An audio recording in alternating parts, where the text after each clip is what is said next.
Mr. Assange, hello, it's Cliff Johnson. G'day, Cliff. Thank you for calling back.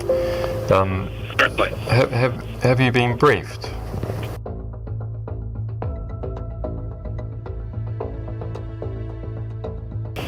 Yeah, so the situation is that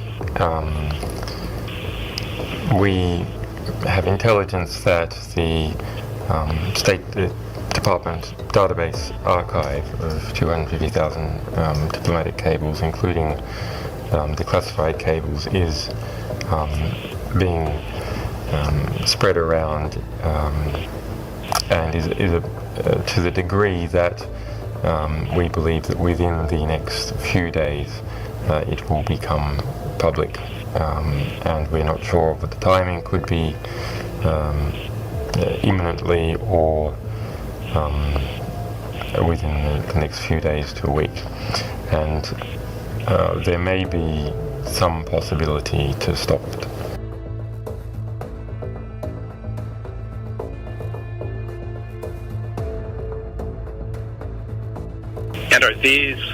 And who would be releasing these cables? Is this WikiLeaks? No, we would not be releasing them. Well, this is Daniel Dumscheit-Berg, a previous employee that we suspended last August. And so he apparently has access to the material that WikiLeaks also has? Yes, that's correct. And he has access to everything that you have, is that right? That's correct. Okay, and that includes classified as well as the unclassified cables? That's correct. I see. And in terms of what they took, does that mean that they now have the ability themselves, without your control or authorization, to make this as available? Is this now entirely? That's correct. And there's no attempted redaction program and no attempted harm minimization.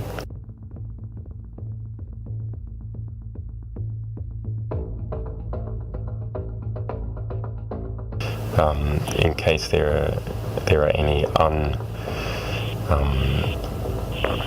individuals who haven't been warned, that they should be warned. So the material, there is an encrypted version of the materials on the internet somewhere that we do not control. One doesn't actually need to convey the material itself. One only needs to convey the location of the material and its encryption key.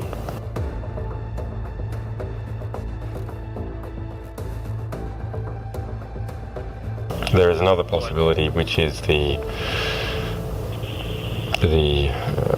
taking down of those files. That is a degree of research and effort that we do not have the capacity to do. It is. There are not so many of them. And you know all the locations of them, you think? We know several, and it's probably not that hard to find the others. Can you provide us with that location information? I can encourage other people to do so. Our view is that it's more your problem than it is ours, but we have been calling the State Department and the embassy for over a day, trying to explain the urgency, and they have not called back other than this call. Well, I appreciate what you've told us, Mr. Assange. My gosh, and you've got Edward Snowden. He tweeted this after he saw this video. The extraordinary recording, which I've never heard before, confirms that WikiLeaks made for years, but its critics dismissed as lies. Assange did seek to minimize risks to individuals. Bulk release of cables was forced, not intentional. Now, I have to do more digging on this, but what happened 16 days after this call was made to the attorney at the Wicked Witch's Secretary of State Department? What happened? The horror of Benghazi happened, guys. Julian Assange alerted the State Department of a leak of something big that was happening, guys. David J. Harris just posted this today after that video clip. of Julian Assange and the attorney for the Secretary of State, saying that Hillary knew there was a leak. And remember the hate and rage that Hillary had towards Julian Assange after this? Guys, this is a True Pundit just posted this today. Hillary hates Julian Assange. Biden calls him a terrorist. You know why? Because Julian Assange has dirt on them. Aussie MP urges Trump to pardon Assange. I'm going to just share some fun facts, some good news, guys. When I left my post up about Assange being and to get a pardon, I'm leaving it up there for a reason. That's all I'm going to share with you. You can connect those dots, all right? I'm just sharing them with you. You can connect those dots. I leave it up there for a reason. When I get confirmed, or if I am to make a correction, I would be deleting that. Just throwing that out there, okay, guys? So you can be celebrating right now. Please, we should all be right now doing this, all right, guys? We are so blessed angel anons come to us and share information. And guys, that is just giving us so much of a different outlook on this whole big picture and how things are playing out. That's all I'm going to share with you. I'm just sharing this. When I heard from my angel anon about, information on Assange and all this is what I was doing, guys. Just throwing that out there. Okay, I'm exhausted already. No, I'm just kidding. All right, and then we have the Sharp Edge one, who got retweeted by, was it President Trump or Linwood? She got retweeted. Oh, and this article actually made it into Gateway Pundit. So I remember Sharpie from 2 years ago, and she had like 20,000 followers, and now she's like making it big time. Congratulations, Sharp Edge. I'm so happy for you. New lawsuit will be filed against Zuckerberg, dark money that enabled the fraud in key states. Check this out. Oh, holy moly. This report that details the involvement, Steve, of groups like the Democracy Fund, New Venture Fund, Skoll Foundation, Knight Foundation, the Center for Civic Design, the Center for Electronic Innovation Research, the National Vote at Home Institute, the Center for Secure and Modern Elections, and Rock the Vote, like you said. This report details their involvement in this dark money network. And what we're doing it with, Steve, talking about action, is we're taking this report. It's going to be a centerpiece of a lawsuit that we are filing in the next 24 hours in the District Court of the District of Columbia that deals with Wisconsin, Pennsylvania, Michigan, Arizona, and Georgia. Okay, what is the driving center of gravity of the lawsuit that the Amistad Project is going to file about those states based on this report? And I take it the report will be part of the evidence that you put in there. What is the heart of the suit? It's basically the ecosystem that caused this fraud on a massive level to take place. First of all, the dark money funding from primarily Zuckerberg and other interests. Then the changing and the shifting of election law by governors and secretaries of state leading into Election Day months beforehand, superseding the power of state legislatures.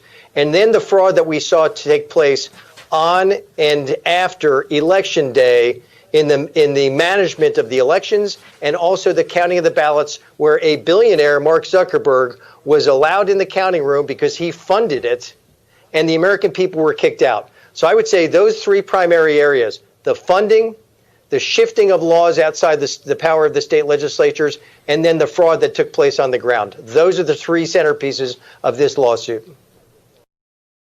Man, we knew Zuckerberg was dirty scum, Ola, but now he's got this dark money so that it can go ahead and influence the elections. Guys, all right.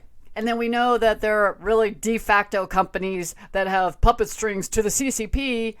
Guys, do you see it all connecting the dots? Do you see how it's all tying into imposing certain sanctions? Executive Order 13848, imposing certain sanctions in the event of foreign interference in the United States election. Executive Order 13848, dated September 12, 2018.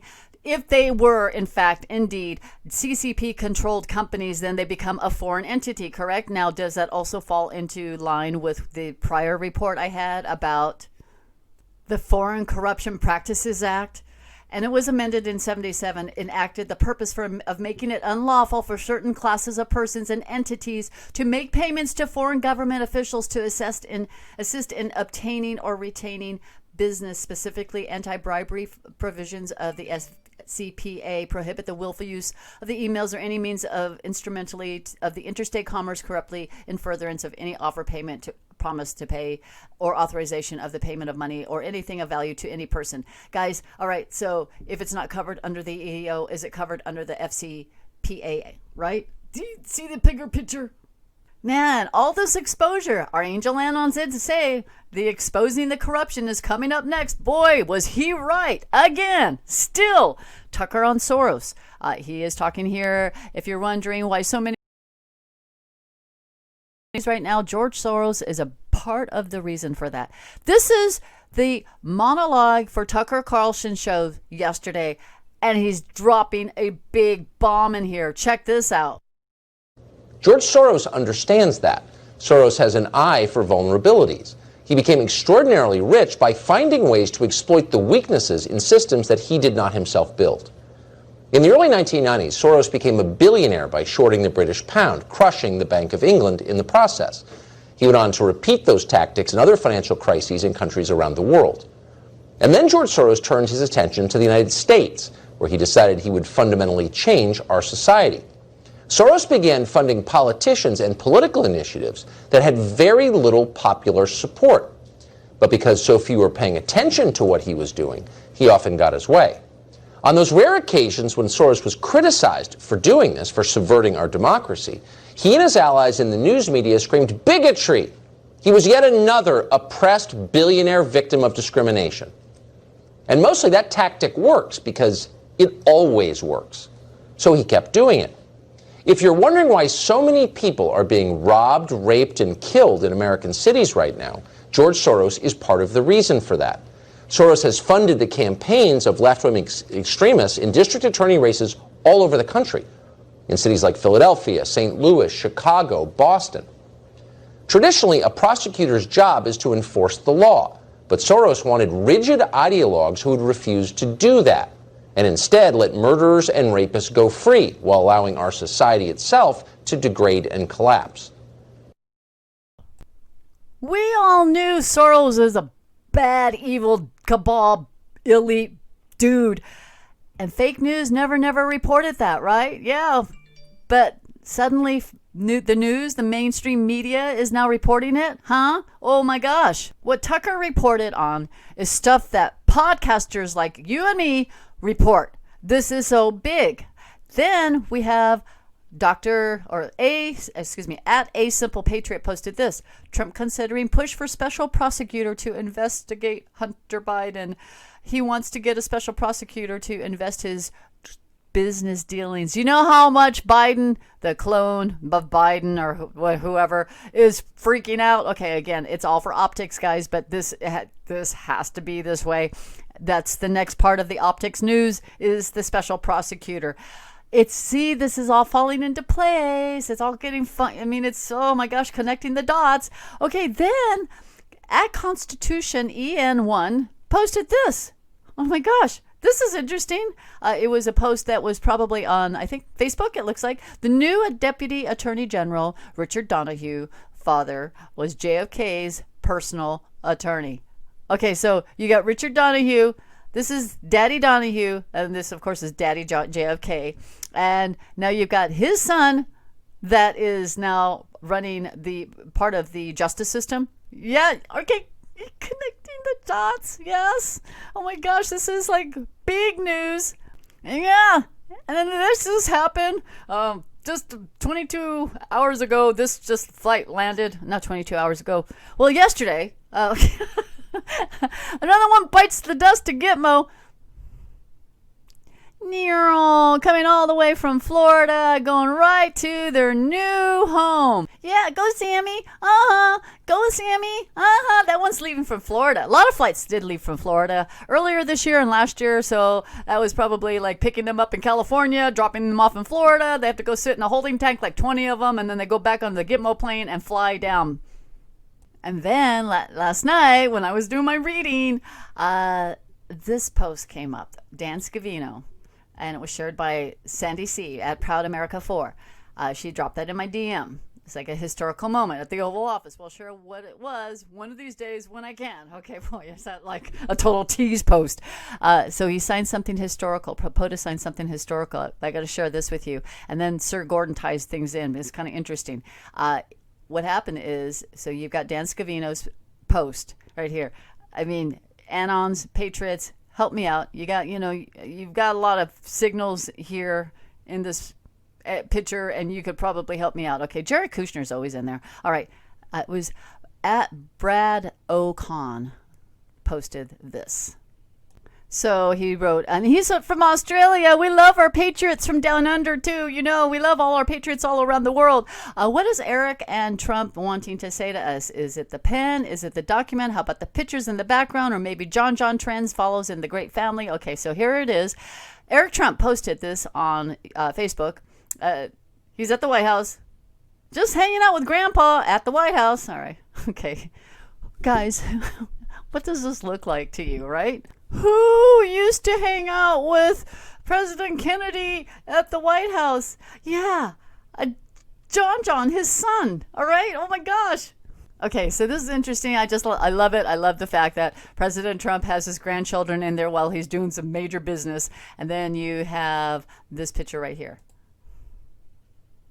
where he has a document. Someone said that looks like the letter from William Barr, AG Barr. So yeah, it does look like the letter in reverse. But it's just, again, what is happening, what's going on. And then the third picture is, look how beautiful. Look at the eagle holding the lamp. And you've got, oh my gosh, and he's holding a Trump card. I'll tell you, little Luke Trump. One day you're going to look back at these pictures and say, boy, I was a big part of this great awakening. Yeah, you are. Look at this. Isn't this adorable? Oh my gosh. Great picture. So I just got this update that the lawmakers closed in on roughly $900 billion COVID relief deal on Wednesday morning, and it may include another round of checks and much other needed benefits, like the 3 additional monies for unemployment benefits, and it looks like PPP as well. I'm going to check on this. I'll do some digging on it today. Hopefully we'll have more information on this tomorrow to share with you. But this is getting closer and closer, guys, about things that are in the works, and we know that it's just many people. I know this would mean a lot to you for this to happen, so I will keep praying that something does happen. Hopefully I'll get some information on it as well, but I'll do some digging on this. But guys, I just want to let you know that God chose President Trump. This is posted, a beautiful picture posted by at Mary Shannon 213. God chose President Trump to get the whole world out of the dirty corruption that's been going on. God chose you to be the digital foot soldiers, the soldiers that you and I are in this whole battle. We are winning the media. We are really, truly, with the media beating them down, we know that we can get our narrative out in front and center now. But this is so big. Things are beginning to fall into place the way the plan is. Again, I'm not given the playbook on the plan, and I don't think a lot of people are. I would love to see the playbook, but we do know that those things, the many things, big things had already happened. It's just now it's all about optics. All right. So thank you so much for listening. Thank you again. I love you all. God bless you all. Have a beautiful, beautiful day.